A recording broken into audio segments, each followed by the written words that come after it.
Hello, નમસ્કાર વિદ્યાર્થી મિત્રો. શ્રી એશિયન વિદ્યાલયના ઈ લર્નિંગ પ્રોગ્રામમાં હું પિનાકિન રાવલ આપનું ફરીથી સ્વાગત કરું છું. મિત્રો, સ્વાધ્યાયના પ્રશ્નો આપણે ગણતા જઈએ છીએ અને આમ જુઓ તો લિસ્ટ મોટું થતું જાય છે. હવે તમારે શું કરવાનું છે? ખાસ કરીને ઉદાહરણો જે આપણે ગણેલા છે એની એક નોટ, સ્વાધ્યાયના જે પ્રશ્નો આપણે ગણી છીએ એની એક નોટ, અમુક જગ્યાએ આપણે કેલ્ક્યુલેટર ઓપરેશન તમારા ઉપર છોડેલા છે તો એના જવાબો કેલ્ક્યુલેટર દ્વારા મેળવી અને ટેક્સ્ટ બુકમાં આપેલા જવાબ સાથે એને ચકાસણી કરી લેવાની છે. પ્રશ્નો હજુ સ્વાધ્યાયમાં ઘણા બધા છે અને અમુક પ્રશ્નો એમાં એવા છે કે જે કન્સેપ્ટ હજુ આપણે ભણવાના બાકી હોય, એટલે કદાચ એવું લાગે તો એને હોલ્ડ ઉપર મૂકશું, પણ સ્વાધ્યાયમાં જ્યાં આપણે અટકેલા છીએ અહીંયાથી આગળ વધી હવે ખૂબ જ ઝડપથી આને પૂરું કરવાની ગણતરી છે, જેથી કરીને આપણું ત્રીજું ચેપ્ટર જે છે એ ચાલુ થાય, જે હકીકતમાં ગતિના પાયાના વિચારો જે છે એને આવડતું છે, પણ હવે આ પૂરું થાય પછી આપણે આગળ વધી શકીએ. પણ તમે તમારા તરફથી પરફેક્ટ કેટલા રહેવા જોઈએ? તો એક તો ટેક્સ્ટ બુકમાં આપણે જે થિયરી બધી ચલાવેલી છે એને વાંચવાની છે, ઉદાહરણો જે ગણેલા છે એકવાર સમજીને જાતે ગણવાના છે, સ્વાધ્યાયના જે દાખલા ગણી છે એના સોલ્યુશન નોટમાં પાકા આપણે બનાવીને રાખવાના છે, હોમવર્ક તમને જે આપે છે એ હોમવર્ક તમારે પૂરું કરવાનું છે. અને આ બધી જ બાબતોમાં ક્યાંય પણ જો તમને ડિફિકલ્ટી ડાઉટ હોય તો એને એક અલગ નોટમાં નોંધ કરીને રાખવાની છે, જેથી કરી અને આપણે જ્યારે ભેગા થઈ ત્યારે પહેલું કામ આપણે એ કરવાનું છે, ડાઉટ ડિફિકલ્ટી સોલ્વ કરવાનું.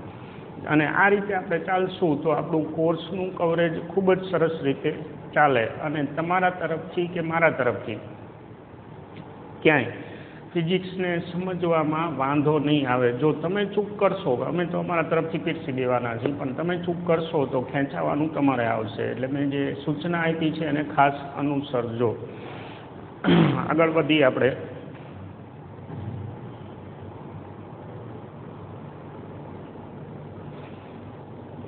સ્વાધ્યાયમાં લગભગ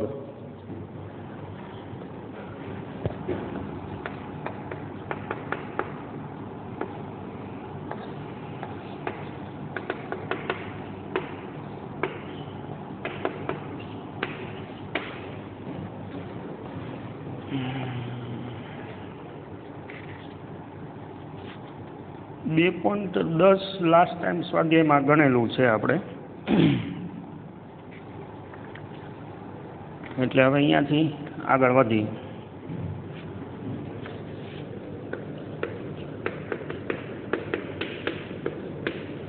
સ્વાધ્યાય 2.11. એક લંબચોરસ પાતળી ધાતુની તકતીની લંબાઈ 4.234 મીટર, પછી પહોળાઈ એને આપણે બી કહી દઈએ 1.005 મીટર અને જાડાઈ એને આપણે થિકનેસ કહી દઈએ 2.01 સેન્ટીમીટર છે. સાર્થક અંકોને ધ્યાનમાં રાખી અને તકતીનું ક્ષેત્રફળ અને કદ શોધવાનું છે. સાર્થક અંકોને ધ્યાનમાં રાખીને હવે પહેલી વાત તો એ આવે કે એનું ક્ષેત્રફળ અને કદ ગોતવાનું છે. તકતીનો આકાર કેવો છે? લંબાઈ, પહોળાઈ અને ઊંચાઈ આપેલી છે, એટલે લંબઘન ટાઈપ છે. લંબઘન ટાઈપ હોય તો તકતીનું ક્ષેત્રફળ એ બરાબર, હવે આને આપણે વિઝ્યુલાઇઝ કરી તો તકતીનો આકાર જે છે એ આ ટાઈપનો હોય.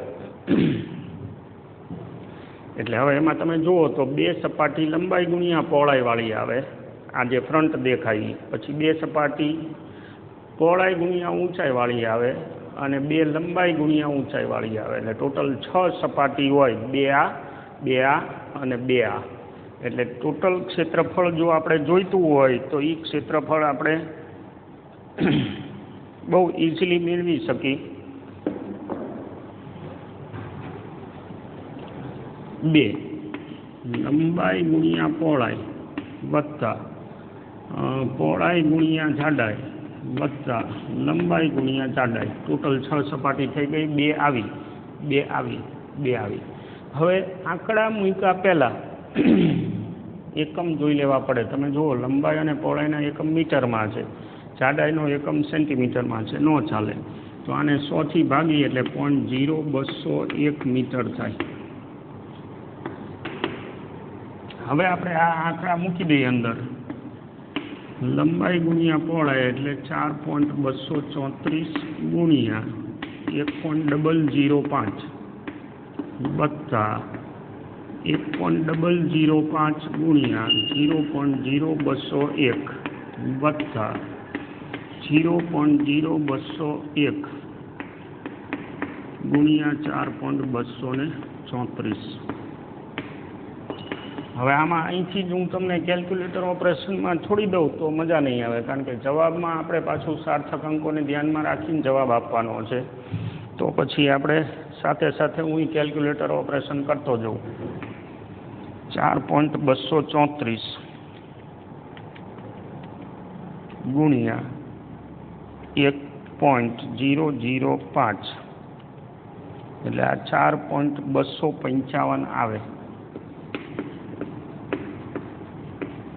પાછળના આંકડા હું અત્યારે જવા દઉં છું, આમ તો લખી 17 વત્તા તમે સાથે કેલ્ક્યુલેટરથી ચેક કરી લેજો, એવું બને માણસ માત્ર ભૂલને પાત્ર. 1.005 ગુણ્યા, તમને એમ થાય કે સાહેબ તમારાથી ભૂલ થાય, સાહેબથી શું ગમેથી નથી થાય, કારણ કે આ તો કેલ્ક્યુલેટર દબાવવાનું છે, એકાદો પોઈન્ટ આગો પાછો રહી ગયો તો ન આવે જવાબ. આપણે મેથડ આરે કોન્સન્ટ્રેટ કરવાનું હોય. ગુણ્યા 0.0201, આનો જવાબ આવે છે 0.0202. પાછળ મીંડા છે એટલે એ નથી લખતા આપણે. પછી 0.0201 ગુણ્યા 4.234 એટલે આનો જવાબ આવે છે 0.0851034. 0.851034. હવે હું આને ઉમેરી દઉં એટલે વત્તા 0.0202 વત્તા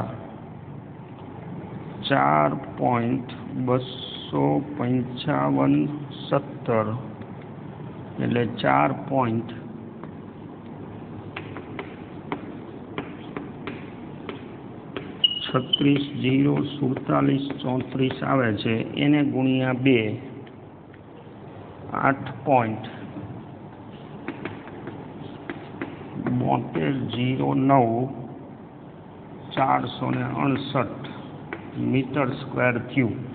હવે એકચ્યુઅલમાં આ જવાબ આપણાથી લખાતો નથી, કારણ કે સાર્થક અંકોને ધ્યાનમાં રાખીને આપણે જવાબ દેવાનો છે. અને આ રિઝલ્ટ કેવું છે, ગુણાકારવાળું રિઝલ્ટ છે, બરાબર. બેઝ તો ગુણાકાર કહેવાય, કારણ કે પહેલાં ગુણાકાર થયો છે, સરવાળો પછી આવે છે. બેયના નિયમ અલગ છે. સરવાળામાં શું છે, લઘુત્તમ દશાંશ સ્થળ રાખવાના છે. ગુણાકારમાં શું છે, લઘુત્તમ સાર્થક અંકો રાખવાના છે.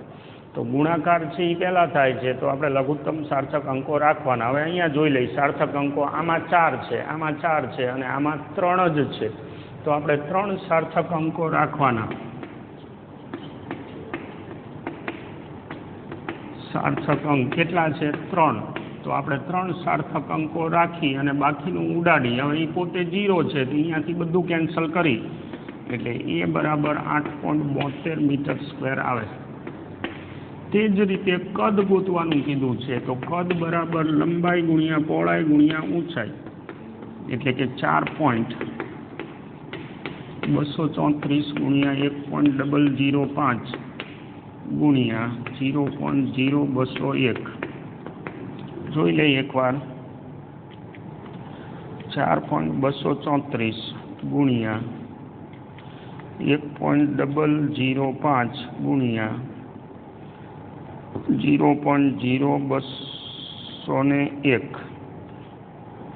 એટલે આ આવે છે 0.085 289 17 મીટર ઘન. હવે આમાં સાર્થક અંકો આપણે કેટલા રાખવાના છે? લઘુત્તમ 3, બરાબર ને? સાર્થક આ ગુણાકારનું રિઝલ્ટ છે, તો 3 સાર્થક અંકો એટલે આ. અને ઉડાડવાનો છે બગડો, એટલે આનો જવાબ આવશે 0.800 મીટર ઘન. નિયમ પ્રમાણે જવાબ પછી જે આપે આને માની લો કે દેશી પદ્ધતિથી રાઉન્ડ કરવું હોય તો 0.86 આવે, પણ આપણે 3 સાર્થક અંકો રાખવાના અને ચોથો આંકડો 5 કરતાં નાનો છે એટલે એને આપણે ઉડાડી દેવાનો છે. ઓકે, મગજમાં બેસી ગયું એવું માની લઈ. આગળ વધી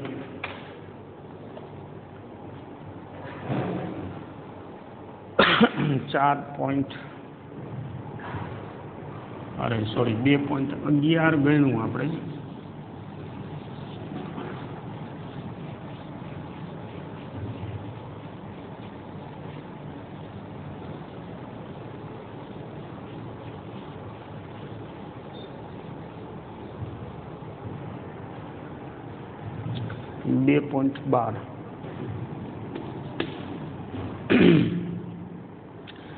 પ્રોવિઝન સ્ટોરની તુલા, મતલબ આપણે કરિયાણાની દુકાનનું ત્રાજવું વડે માપેલ એક બોક્સનું દળ 2.3 m = 2.3 kg મળે છે. હવે આ બોક્સમાં 20.15 ગ્રામ અને 20.17 ગ્રામ દળના સોનાના 2 ટુકડા, વાહ ભાઈ વાહ, 20 ગ્રામ 2 તોલા સોનાના ટુકડા, આને આપણે કેપિટલ M કહી દઈએ, બોક્સ, અને 2 ટુકડા M1 20.15 ગ્રામ અને M2 20.17 ગ્રામના 2 ટુકડા રાખવામાં આવે છે. યોગ્ય સાર્થક અંક સુધી બોક્સનું કુલ દળ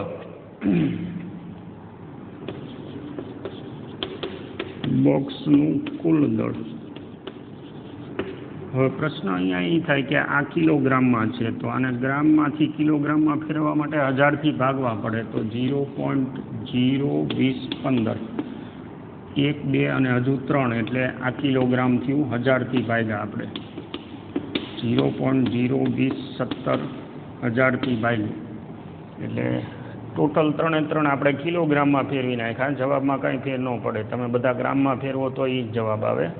અને એકમ બદલાવાથી સાર્થક અંકોની સંખ્યામાં ફરક પડતો નથી, આ નિયમ આપણને ખબર છે. હવે બોક્સનું કુલ દળ M ડેશ નામ પાડી દઈએ, તો M વત્તા M1 વત્તા M2 એટલે કે 2.3 વત્તા 0.0215 વત્તા 2017. હવે આને આપણે ઉમેરી તો 7 ને 5 12, 1 ને 1 2 ને 1 3 અને 0 0 એમને એમ રહેશે, 2 ને 2 4, આ જે 0 છે એની જગ્યાએ આ 3 આવશે. આટલા કિલોગ્રામ થાય પણ લખાય નહીં. સાર્થક અંકો વિચારવા પડે તો સરવાળાનું રિઝલ્ટ છે, એટલે દશાંશ પછી ઓછામાં ઓછા દશાંશ સ્થળ જેના હોય એટલા રાખવાના. અહીંયા દશાંશ પછી 1 દશાંશ સ્થળ છે, પછી આમાં તમે જુઓ તો દશાંશ પછી ઓછામાં ઓછા એટલે આમાં 5 છે, આમાં 5 છે, પણ પહેલામાં 1 જ છે, તો આપણે દશાંશ પછી 1 જ રાખવાનું, એટલે કે 2.3. હવે આને ઉડાડવું હોય આપણે તો 5 કરતાં નાનો છે, એટલે આ જવાબ તમારો 2.3 kg કહેવાય. મતલબ કે ઓલમોસ્ટ બોક્સના દળ જેટલું થાય. આમ તો 20-20 ગ્રામ નાખો તો બોક્સનું કુલ દળ છે એમાં કંઈ ફેર પડે નહીં.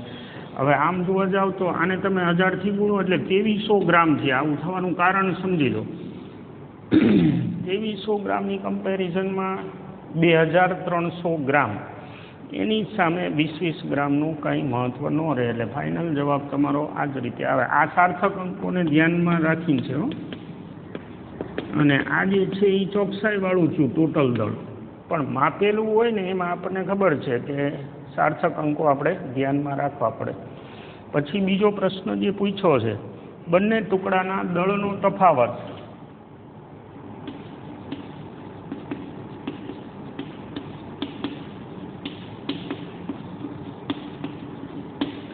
તો એ થશે બેમાંથી એને આપણે એમ ડબલ ડેશ કહી દઈએ અથવા તો સ્મોલ એમ ડેશ કહી દઈએ તો એ થાય મોટામાંથી નાનું બાદ M2 માઇનસ M1. હવે એને ગ્રામ કે કિલોગ્રામ જેમાં રાખીએ એમાં કિલોગ્રામમાં નહીં પણ આપણે ગ્રામમાં રાખીએ તો 20.17 માઇનસ 20.15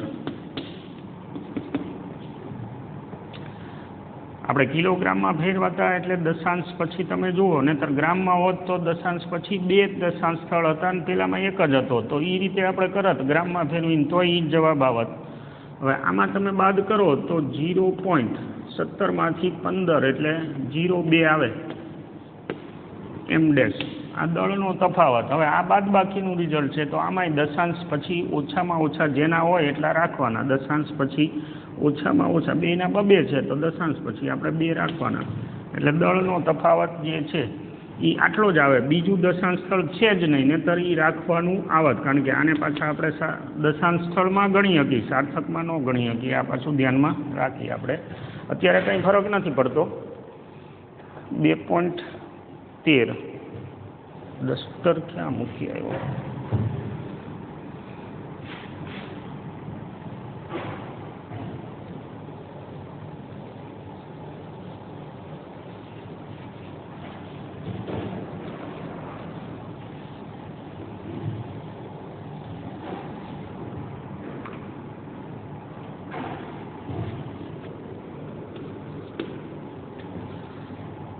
ભૌતિક શાસ્ત્રી P નો માપન 4 યોગ્ય રાશિ 4 રાશિ સાથે આ મુજબ છે. P is equal to A નો ઘન B નો સ્ક્વેર છેદમાં વર્ગમૂળ C અને D. અને થોડુંક સારું લાગે એવું લખી નાખી વર્ગમૂળને બદલે અડધી ઘાત લખી થોડુંક સારું લાગે. હવે એમાં ચારેયમાં ABCDમાં પ્રતિશત ત્રુટિ 1, 3, 4, 2% છે. ABCD પ્રતિશત ત્રુટિ એટલે ડેલ્ટા બાય ઓરિજિનલ ગુણ્યા 100 1%, 3%, 4% અને 2% છે. 1, 3, 4, 2 તો Pમાં પ્રતિશત ત્રુટિ શોધો. પછી ઉપરયુક્ત સંબંધનો ઉપયોગ કરી ગણતરી કરતાં Pનું મૂલ્ય 3 પોઈન્ટ ફલાણું મળતું હોય તો આ પરિણામને કયા મૂલ્ય સુધી રાઉન્ડ ઓફ કરશો. હવે પહેલાં તો Pમાં પ્રતિશત ત્રુટિ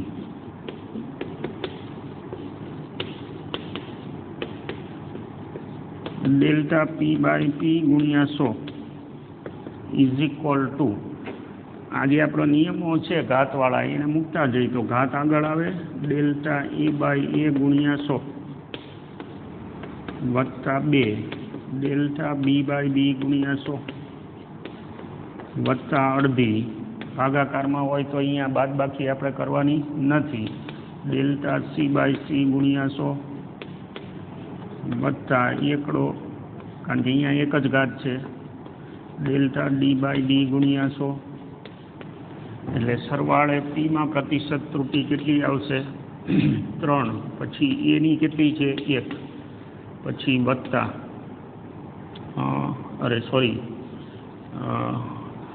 3 આ એમાં 1 પછી 2 કાતા અને બીમાં પ્રતિશત ત્રુટિ 3% પછી વત્તા અડધી કાતા પ્રતિશત ત્રુટિ 4%, 1 ઘાતા પ્રતિશત ત્રુટિ 2%. એટલે આ 3 વત્તા 6 વત્તા 2 વત્તા 2 6, 3, 9, 4, 13%. 13% પ્રતિશત ત્રુટિ થઈ 13% પ્રતિશત ત્રુટિ. હવે બીજો જે પ્રશ્ન છે કે Pનું મૂલ્ય 3.763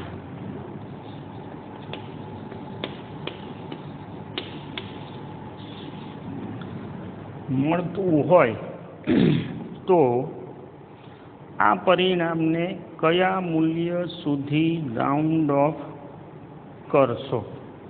કયા મૂલ્ય સુધી રાઉન્ડ ઓફ કરશો? હવે ડેલ્ટા પી બાય પી ગુણ્યા 100 ઇઝ ઇક્વલ ટુ 13 છે. તો delta P by P is equal to 13 અને પેલો 100 આ બાજુ આવે એટલે 0.13 થાય. ડેલ્ટા પી બાય પી સાપેક્ષ ત્રુટિ 0.13 છે. પછી પી સાથે તમે એને ગુણો એટલે ડેલ્ટા પી જડી ગયું. 0.13 ગુણ્યા 3.763. હવે અહીંથી જ જવાબ મળી જાય આપણને કે જે ત્રુટિ છે સાપેક્ષ ત્રુટિ એ 2 દશાંશ સ્થળ સુધી તમને મળે છે. તો એનો અર્થ એવો થયો કે 2 દશાંશ સ્થળ સુધી તમારો જવાબ વ્યાજબી હોવો જોઈએ. એટલે 3.763 ને બદલે 3.76 આપણે જવાબ આપવો પડે. વિચારવાનું તમારા ભાગે. આનો ફાઇનલ જવાબ 3.76 આવશે કે કેમ નેક્સ્ટ વિડીયોમાં આપણે ચર્ચા કરશું. અને નહીતર પછી તમે તમારી રીતે સાર્થક અંકોને લઈ પીની કિંમત છે એને ગુણી અને ડેલ્ટા પી ત્રુટિ આપણે ગોતી લીધી અને એ ત્રુટિના આધારે શું થઈ શકે એ વિચારવાનું કામ તમારું. દરેક વખતે સાહેબ જ ભાગવત સપ્તાહ કરે એવું જરૂરી ન હોય. જવાબ તમારે ફાઇનલ છે એ શું લખવો એ આપણે જે થિયરી ભણ્યા છીએ, કારણ કે હવે તો સ્વાધ્યાયના પ્રશ્નો છે એટલે એમાં તમારે ધ્યાન રાખતા જવાનું છે. ઓકે, સ્વાધ્યાય 2.14. મુદ્રણની ઘણી ત્રુટિઓ ધરાવતા એક પુસ્તકમાં આવર્ત ગતિ કરતા કણના સ્થાનાંતરના જુદા જુદા મૂલ્યો એટલે સૂત્રો આપેલા છે. એ y is equal to a sine, પછી 2π/t છેદમાં t, પછી b.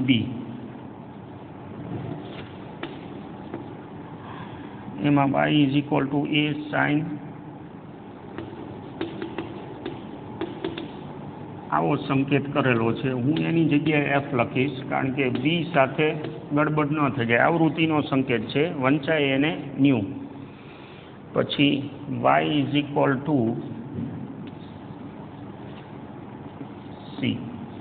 એમાં y is equal to a/t sine t/a આવું કંઈક છે. પછી d y is equal to a/√2 sine 2π/t વત્તા cos 2π/t.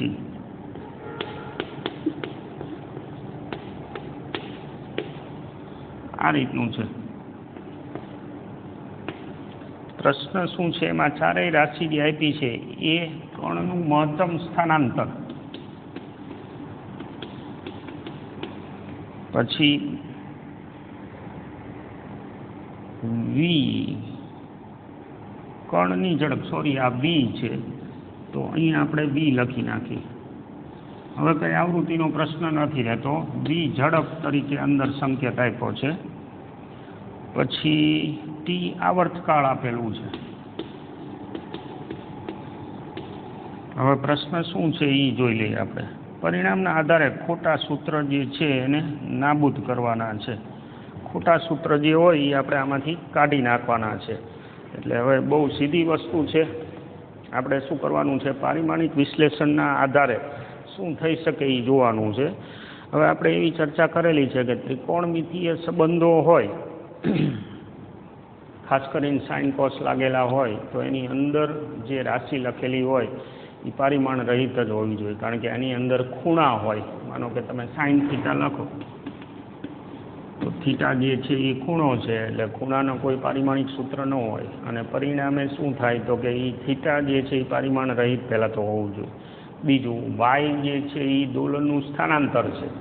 તો અહીંયા સ્થાનાંતર છે એ કોણ છે? સ્થાનાંતર છે. મતલબ પારિમાણિક દ્રષ્ટિએ આ બે મેચ થઈ ગયા.